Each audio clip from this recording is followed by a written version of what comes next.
Well, here we go, folks. YouTube gave me a strike. Episode 57. So this was filmed like a year ago. Now this all comes down because CNN was staging these actors to push this gun control. And this is half of the reason I didn't even cover this. That David Hogg, whatever you want to call him. So now they're going through like with a fine-tooth comb. And you got all these trolls putting strikes on there, and YouTube is so liberal left-leaning that everything's got to be politically correct. When does it stop? You know, and so now I got one strike. So now if somebody goes through and finds something else hurtful and strikes that, this channel could get shut down. And this is so ridiculous. I do have a channel on DTube. If you go over there, I am hardly getting any views on it, but I kind of want to keep the audience on YouTube because that's where the audience is. But if I get shut down, I get shut down. This is censorship at its finest. This is ridiculous.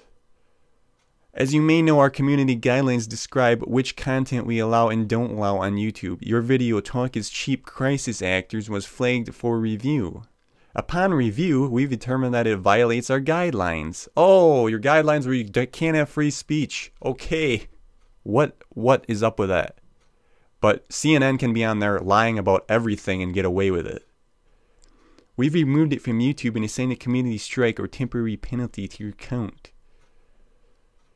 I already had to go through a strike, which I didn't mention his name. I still won't mention his name, but I'll never talk about that guy again because he's supposed to be all love and light and talk about free speech and express yourself, and then he gives me a strike for copyright infringement, which is ridiculous because it was my opinion. I like how they got this here at the bottom. How can you respond? If you believe this was a mistake, we'd like to hear from you. No, you wouldn't. So, this is ridiculous. I mean, I might have to start a Patreon if it's going to go this way. And then have my videos served on DTube. I'm starting to look at iTunes. Folks, pray for us. I mean, this is ridiculous. We're going up against the enemy.